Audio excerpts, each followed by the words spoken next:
भारतीय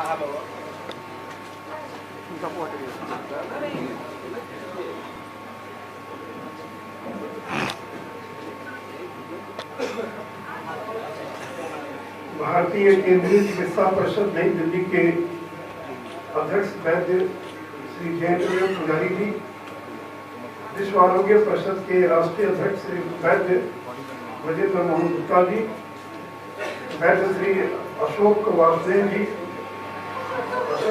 वैद्य हैं या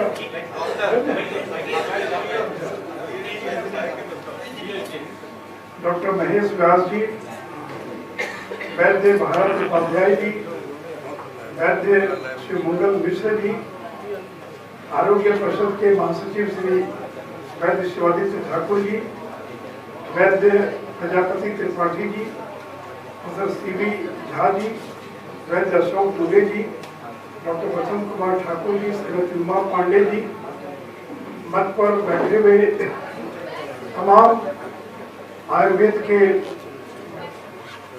विद्वजन और यहाँ देश के अनेक राज्यों से आए हुए आयुर्वेद से जुड़े हुए मित्रों, बहनों और भाई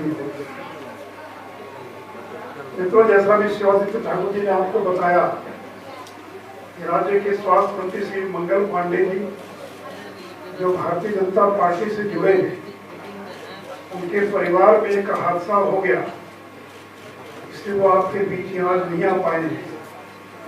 और मुझे भी घाट पर उस दाह संस्कार में जाना, इसलिए मैंने शिवादित्य जी से आग्रह किया था मुझे पहले बोलने की अनुमति दे दिया जाए। मित्रों, मैं सबसे पहले बिहार की धरती पर देश के अनेक राज्यों से आए हुए तमाम आयुर्वेद से जुड़े लोगों का हार्दिक अभिनंदन और स्वागत करता हूं। मित्रों, बिहार के अंदर और आयुर्वेद के बारे में जितना काम होना चाहिए था, पिछले वर्षों में काम नहीं हो पाया। एक बात आपको मैं बता दूं, बिहार के मुख्यमंत्री श्री नीतीश कुमार, उनके स्वर्गीय पिताजी बहुत बड़े वैद्य थे और आज भी वो अपने हर भाषण में अपने पिताजी का जिक्र करते और कहते कि उड़िया बांधने की कला मैंने अपने पिताजी से और सीखी है। और उसी का परिणाम था कि राज्य सरकार ने यह निर्णय लिया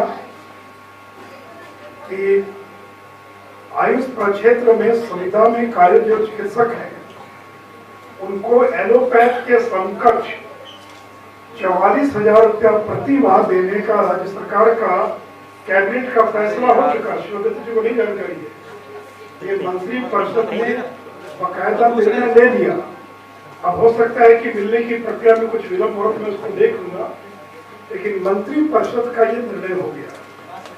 और इसका इतना विरोध था, जो एलोपैथिक डॉक्टर्स थे, जो IAS अधिकारी थे, बिल्कुल इस बात के लिए तैयार नहीं थे कि आयुष के चिकित्सकों को एलोपैथ के समकक्ष कैसे दिया जा सकता है। तो हम लोग को वीटो लगाना पड़ा, और वीटो लगाने का ये परिणाम हुआ कि ये 44,000 का मानदेय निर्धारित हुआ है। यद्यपि भारत सरकार से अभी तक कोई राशि प्राप्त नहीं हुई है इस मद में, लेकिन हमने निर्णय लिया है कि हम अपने राजकोष से और सभी चिकित्सकों का भुगतान करेंगे। और मैं आपको विश्वास दिलाना चाहूंगा कि कहाँ ये मामला अटका है, क्योंकि कैबिनेट का निर्णय हो चुका है। तो अगर कोई प्रक्रियागत कोई मामला होगा तो शिवादित्य जी अगर मुझे पहले याद कराते तो मैं उसका जवाब लेकर आता और बताता कि क्या वस्तुस्थिति है। इसलिए मित्रों, आप इसके लिए निश्चित रहें, हम उस दिशा में काम करेंगे। मित्रों, बिहार के अंदर राज्य आयुष समिति, आप सभी लोगों को मालूम है कि जो आयुष जिसको हम कहते हैं, ये जो आयुष है, ये ए से आयुर्वेद, वाई से योगानंद नेचुरोपैथी, यू से यूनानी, एस से सिद्धा और एस से होम्योपैथी।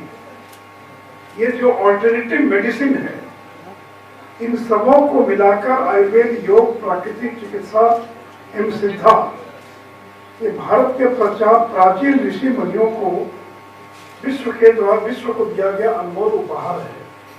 और इसलिए इसमें यूनानी और होम्योपैथी को जोड़कर ये आयुष मंत्रालय का भारत सरकार में गठन किया गया था। और बिहार के अंदर भी 15 मार्च 2018 को, यानी 1 वर्ष करीब 1.5 वर्ष पूर्व, राज्य आयुष समिति बिहार का गठन 15 मार्च 2018 को और किया जा चुका है। मित्रों, यहाँ पर कुछ आयुर्वेदिक कॉलेज के बच्चे उपस्थित हैं। बिहार में राज्य के 5 आयुर्वेदिक महाविद्यालय और अस्पताल में, बिहार में 5 आयुर्वेदिक कॉलेज चला करते थे, लेकिन बीच के वर्षों में एक पटना का कॉलेज छोड़कर सभी कॉलेज बारी बारी से बंद हो गए। और जो पटना का जो आयुर्वेदिक कॉलेज था, जहाँ एक जमाने में बगल के उत्तर प्रदेश और देश के अनेक राज्यों से छात्र पढ़ने के लिए आया करते थे, बड़ी शानदार बिल्डिंग है, सब कुछ है, लेकिन बीच के वर्षों में इसकी उपेक्षा हो गई और लगभग बंदी के कगार पर था। और अब उसमें 60 जो अंडर ग्रेजुएट की सीट है उस पर पढ़ाई हो रही थी। अब हमारी सरकार ने, भारत सरकार से अनुमति लेकर उसको बढ़ाकर 100 सीट जो है 60 से बढ़ाकर 100 सीट। पहले पीजी के 2 विषयों में पढ़ाई होती थी, अब 6 विषयों में पढ़ाई की अनुमति और भारत सरकार से प्राप्त हुई है। और मित्रों, ये राजकीय आयुर्वेदिक कॉलेज बेगूसराय, इसमें करीब 15 वर्षों से शैक्षणिक कार्य जो है ये बाधित था। इस वर्ष यानी 19-20 के शैक्षणिक सत्र में बेगूसराय का आयुर्वेदिक कॉलेज और प्रारंभ कर दिया गया है। और शेष बचे 3 आयुर्वेदिक कॉलेजों में से राजकीय आयुर्वेदिक कॉलेज दरभंगा में अगले वर्ष यानी 20-21 में नामांकन प्रारंभ हो जाए, यह हमारा संकल्प है। और आने वाले दिनों में हम बंद पड़े सभी आयुर्वेदिक कॉलेजों को हम खोलने का काम और पूरा करेंगे। और मित्रों, आयुष दवा के मद में करीब 30 करोड़ रुपए की राशि राज्य के विभिन्न जिलों में स्थानांतरित कर दी गई है, ताकि अगर केवल दवा लिखी गई और दवा अगर वितरित नहीं की गई तो उसका लाभ नहीं मिलेगा। तो लगभग 30 करोड़ रुपए की राशि राज्य के विभिन्न जिलों को आयुष दवा हेतु और स्थानांतरित कर दिया गया है। साथ ही साथ मित्रों, प्रदेश की राजधानी पटना में एक 50 शैय्या युक्त उत्क्रमित आयुष अस्पताल की विस्तृत परियोजना बना ली गई है और बहुत जल्द उसके भवन निर्माण का कार्य जो है प्रारंभ कर दिया जाएगा।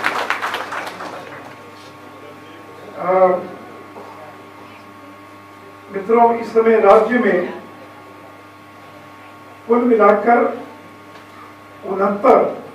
69 राजकीय आयुर्वेदिक औषधालय हैं, 29 होम्योपैथिक औषधालय और 30 राजकीय यूनानी औषधालय और बिहार में इस समय कार्यरत है।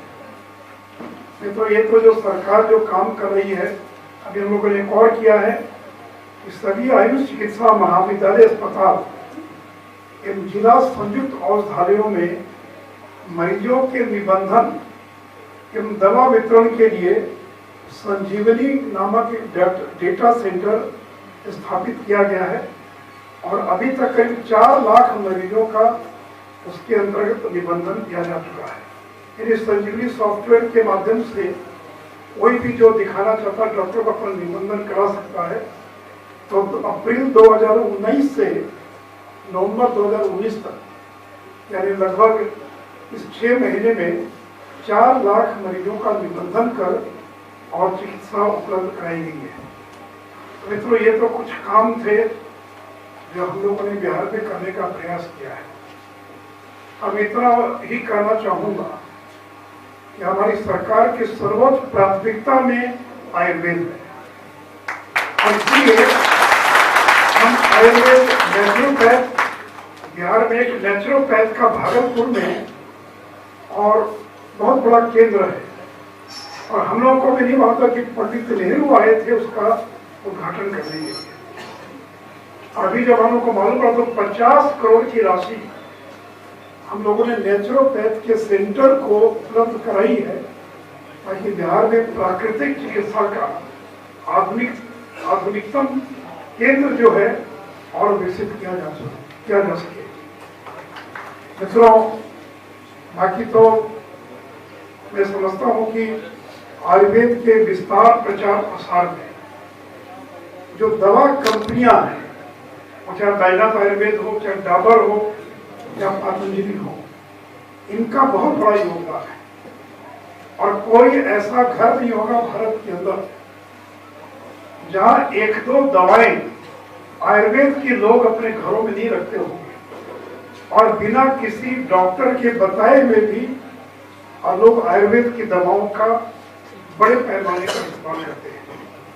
अब मैं खास कर बाबा रामदेव को धन्यवाद देना चाहूंगा जिन्होंने एक और योग को घर घर तक पहुंचाया और दूसरी ओर जो आयुर्वेद की जो दवाएं हैं उसको बड़े पैमाने पर उसको घर घर तक पहुंचाने का काम किया।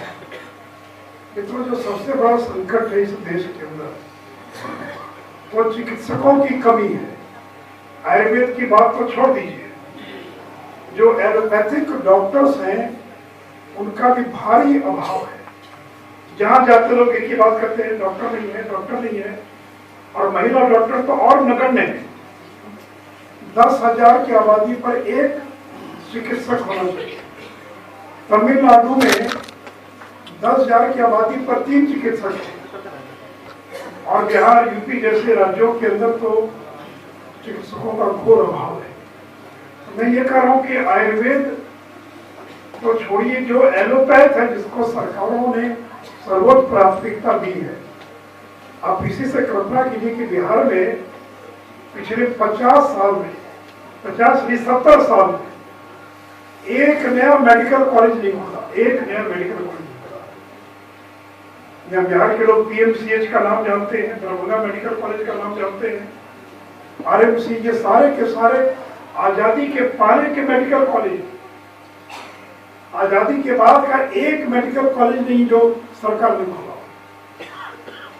और बाद में private medical college, NMCH private, Pataliputra medical college private, Bhagalpur का, ये मुजफ्फरपुर का मेडिकल कॉलेज प्राइवेट, ये सारे प्राइवेट कॉलेज थे। गया का मेडिकल कॉलेज प्राइवेट, जिसको बाद में सरकार ने टेक ओवर कर लिया, लेकिन एक नया मेडिकल कॉलेज नहीं हुआ। तो हम लोग की सरकार आई बिहार में, तब बेतिया का मेडिकल कॉलेज हम लोगों ने प्रारंभ कर दिया, आवापुरी में मेडिकल कॉलेज प्रारंभ कर दिया, IGIMS में मेडिकल की पढ़ाई प्रारंभ हो गई, एम्स पटना में मेडिकल की पढ़ाई प्रारंभ हो गई। अगले 3 साल के अंदर 11 और मेडिकल कॉलेज हम प्रारंभ करने जा रहे हैं। तो अगर मेडिकल कॉलेज नहीं होंगे, आयुर्वेदिक कॉलेज नहीं होंगे, तो डॉक्टर कहां से आएंगे? तो मैंने कहा आयुर्वेद, होम्योपैथ तो ये बात का विषय है, आम आदमी को तो चिकित्सा चाहिए, डॉक्टर्स नहीं है। या बैठे लोगों को विश्वास होगा, बिहार में एक भी नर्सिंग कॉलेज नहीं था और बिहार के अस्पतालों में सारी नर्सेस केरल से आती थी, दक्षिण भारत से आती थी। बिहार का पहला नर्सिंग कॉलेज हम लोगों ने सरकार में आने के बाद 3 साल पहले स्थापित किया और अब हमने तय किया कि बिहार के सभी मेडिकल कॉलेज में हम नर्सिंग की पढ़ाई प्रारंभ करेंगे। हमने शुरू कर दिया। तो अगर नर्सिंग कॉलेज नहीं है, पैरामेडिक्स नहीं है, मेडिकल कॉलेज नहीं है, तो लोगों को चिकित्सा कहां से मिलेगी? उसके मित्रों, और मुझे ये लगता है कि देश की सरकारों ने चिकित्सा क्षेत्र की उपेक्षा की और पूरे देश के अंदर जितनी बड़ी संख्या में डॉक्टर्स की आवश्यकता थी, वो डॉक्टर्स के लिए हमने मेडिकल कॉलेज नहीं तैयार किया। इंजीनियरिंग कॉलेज खोल दिया और अब इतने इंजीनियरिंग कॉलेज हो गए कि इंजीनियरिंग कॉलेज को बंद करना पड़ा। पिछले साल 180 इंजीनियरिंग कॉलेज को भारत सरकार को बंद करना पड़ा, अनुमति दी कि आपको नहीं चलाने की अनुमति देंगे। लेकिन मित्रों, मुझे लगता है कि अब केंद्र की सरकार का विधान इस ओर गया है और अब मेडिकल के साथ साथ जो आयुष चिकित्सा पद्धति है, उसमें चाहे नेचुरोपैथ हो, होम्योपैथ हो और आयुर्वेद। देखिए मैं तो बार बार एक ही बात करता हूँ कि आयुर्वेद में इतनी ताकत है, इसको ना तो कोई कुचल सकता, ना कोई दबा सकता है और ना कोई पर हावी हो सकता है। इसमें अपनी आंतरिक क्षमता होती है, वो समय पाकर उभर जाता है। इसलिए आयुर्वेद आगे आने वाला जो समय है वो आयुर्वेद का समय है, वो ऑल्टरनेटिव मेडिसिन का समय है।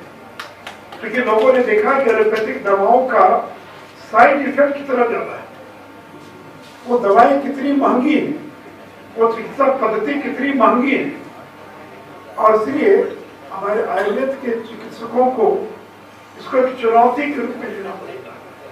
और मैं आयुर्वेद के चिकित्सकों से यह भी आग्रह करूंगा कि बहुत सारे आयुर्वेद के चिकित्सक हैं, तो आयुर्वेद के चिकित्सक लेकिन जब दवा लिखने लगते हैं तो वो अंग्रेजी दवा लिखने लग जाते हैं। उनको ये भरोसा नहीं है कि आयुर्वेद की दवा से और जल्दी राहत मिलेगी, तो उनको लगता है कि 3 आयुर्वेद की दवा और 2 अंग्रेजी दवा लिख दो। तो मैं आपसे आग्रह करूंगा कि जो आयुर्वेद के डॉक्टर हैं वो केवल आयुर्वेद की दवा ही लिखे, क्योंकि आयुर्वेद की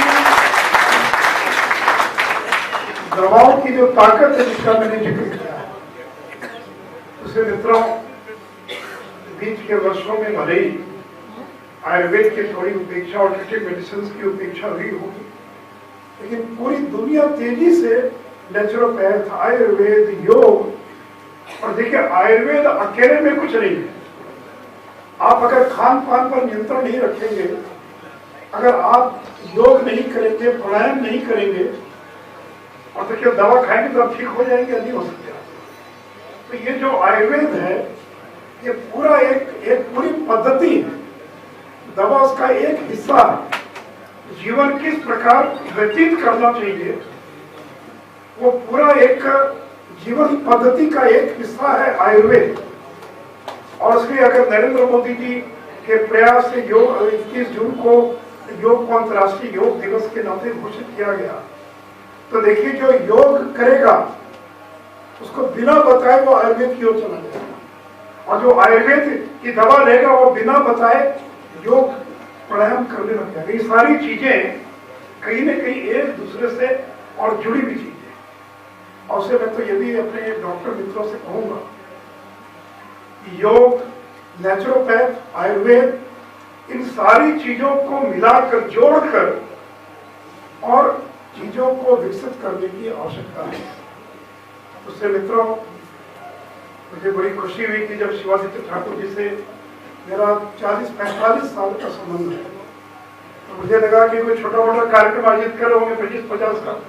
मैंने तो निमंत्रण पढ़ा भी नहीं, देखा भी नहीं, फिर शिवादित्य ठाकुर जी ने कहा कि आना है, आ गया। मैं सोचा कि भाई इस इतनी दूर, चूंकि इस हॉल में मैं पहली बार आ रहा हूँ, क्योंकि कोई कार्यक्रम इस हॉल में नहीं होता, क्योंकि सुदूर यह हॉल है। तो मुझे पता नहीं क्यों इस हॉल में उन्होंने कार्यक्रम किया, बीच शहर में भी लगन भी नहीं है, इससे बढ़िया खैर ये भी अच्छा हॉल है, इतनी बड़ी संख्या में लोग आए हैं। मैं तो जब देखा तो मैं अवाक रह गया, इतनी बड़ी संख्या में ठंड में लोग जो है, इन्होंने कहा कि 10 बजे आ जाइएगा। मैंने कहा कौन आने वाला 10 बजे? तो मैंने जान करके जब भी तैयार करने का विलम्ब किया, तो जाऊंगा तो मुझे बैठना पड़ेगा। जब आया तो देखा कि यहाँ तो हॉल जो है खचाखच भरा हुआ है और मैं ही विलम्ब से आ रहा हूँ। मैं कहूँगा डॉक्टर साहब कह रहे थे मनमोहन जी कि बिहार के अंदर एक आयुर्वेदिक यूनिवर्सिटी की स्थापना होनी चाहिए। तो मैंने उनसे इतना ही कहा कि डॉक्टर साहब पहले जो बंद पड़े आयुर्वेदिक उनको हम खोल दें, उनको हम चालू कर दें, तब हम सारी चीज़ों के बारे में हम विचार करेंगे, सोचेंगे। तो मैं इतना ही कर सकता हूँ ताकि सभी लोगों को और बच्चों को देखकर मुझे इतना अच्छा लगा। जो लड़कियाँ आई थी यहाँ पर, वो लड़कियाँ भी आयुर्वेद छोड़ेंगी भी मुझे नहीं मालूम, और यहाँ की लड़कियों ने तो लड़कों को पीछे छोड़ दिया। 99% पुरस्कार को लड़कियों ने प्राप्त किया।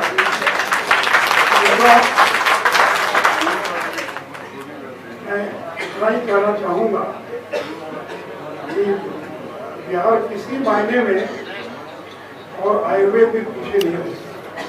और शायद आपको नहीं मालूम है कि देश का या दुनिया का पहला योग विश्वविद्यालय कि बिहार के अंदर मुंगेर में स्थापित है। और पतंजलि के बारे में बहुत राज्य दावा करते हैं कि पतंजलि ऋषि हमारे यहाँ पैदा हुए।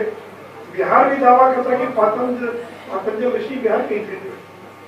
इसलिए मित्रों कि हमारे मुख्यमंत्री का भी पूरा सहयोग है और माननीय मंत्री मंगल पांडे जी भारतीय जनता पार्टी से जुड़े हैं, उनकी भी पूरी रुचि है।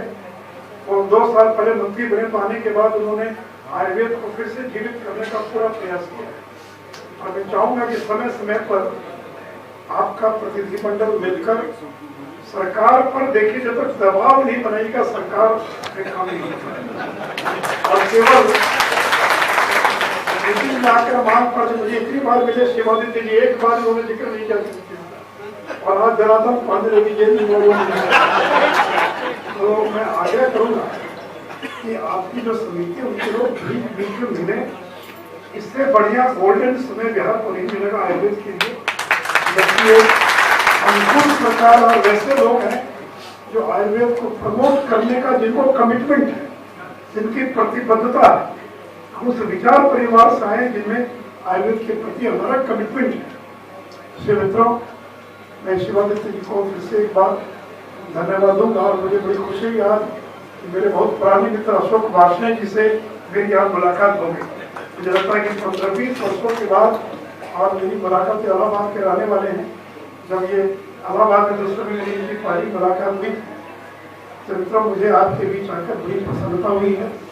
मैं और कुछ दिन आपके बीच रहना चाहता, लेकिन लगातार और एक कार्यक्रम है तो मैं क्षमा चाहता हुआ और अपनी बात समाप्त करता और ये विश्वास दिलाता हुआ